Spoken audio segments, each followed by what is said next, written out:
it's 3 novel risk Aldrich mutation with variable clinical presentation that it's going to be presented by Teresa Franco Leyva from Hospital de Sant Pau.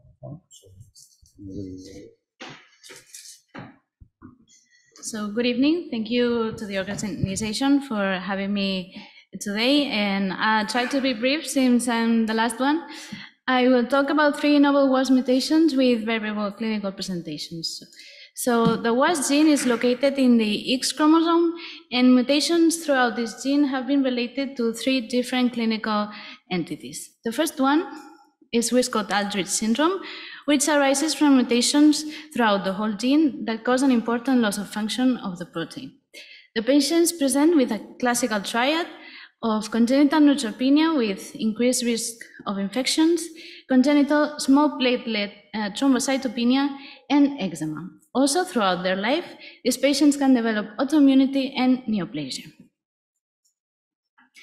The second entity is X-linked thrombocytopenia, or XLT, which arises from missense mutations in the first exons of the gene, and the patients only present with congenital small platelet thrombocytopenia and none of the other symptoms in the Wiskott-Aldrich.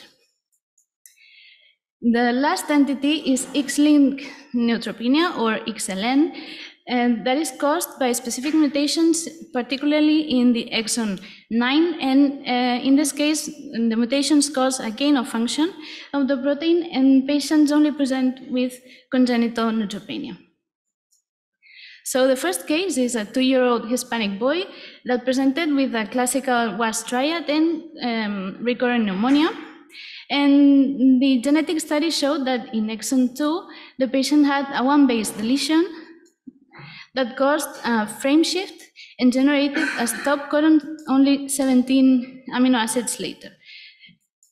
So this was a non-reported mutation, and we needed to establish its pathogenicity. On the one hand, we have that the resulting protein is very small, so it's predicted to cause a very important loss of function that is also consistent with the severe WAS presented in this patient. On the other hand, in the familial study, the mother turned out to be an heterozygous carrier of the mutation, but the grandmother wasn't. So we are talking about a de novo mutation in his mother. All of these characteristics support the pathogenicity of this mutation. The second case is a 40-year-old Caucasian male that was referred to our unit after suffering B-cell lymphoma. And upon reviewing his personal history, turns out since infancy he had presented with hemorrhages, so small platelet thrombocytopenia, also neutropenia and eczema. At 31 years old, he developed autoimmunity, specifically uveitis, and as I've said before, he had B-cell lymphoma, and more recently he has been diagnosed with an scleral carcinoma. So as you may recognize, this is the classical WAS triad. The genetic study showed that in exon 10 of the gene, our patient had change of C for a T that produced a stop codon, so a nonsense mutation in the amino acid 364. Also, in his familial history, he had a brother that had died at 8 months old and a healthy sister. This also was an unreported mutation, and we needed to establish pathogenicity. On the one hand, we have a nonsense mutation, we have a very compatible clinical presentation, and also the familial history would be compatible. So when we tried to study the family, we weren't able to study the parents, and the patient doesn't want to have children, but his sister does. So it was important to study the sister. Not only that, but our patient will be treated with an hematopoietic stem cell transplantation, so we needed to know about her sister. Fortunately for her, she is not a carrier of the mutation, so that won't be a problem for her having kids. However, the patient and his sister are not HLA compatible, thus our patient will have to go for an unrelated stem cell transplantation donor. All the characteristics found until now support also the pathogenicity of this mutation. The third case is an 11-year-old Caucasian boy that presented with congenital neutropenia and big platelet thrombocytopenia.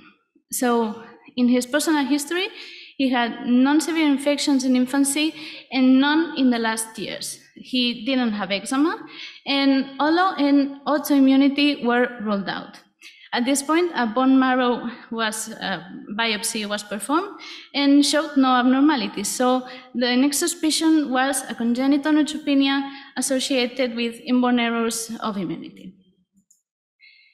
Indeed, the genetic study showed that in exon 9, this patient had the change of a G4RNA that caused the change from a glycine to an arginine, so a missense mutation. Non-reported mutation again, and we needed to establish pathogenicity. As you may remember, mutations in exon 9 are related with XLN, which would be compatible with a patient's clinical presentation. And also, this is a highly conserved residue.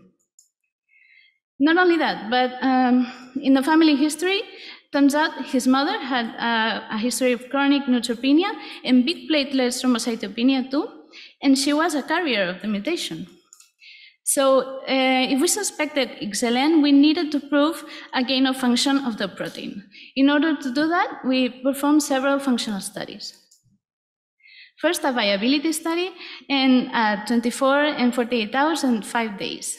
And especially at 5 days, as you may see, both the patient and his mother had a higher proportion of alive cells than the control. Next, a migration study with IL-8, where, as you can see, both the patient and the mother had a higher percentage of migrated cells than the control. Then a phagocytosis study where, again, mother and patient have a higher, more phagocytosis capacity than the control.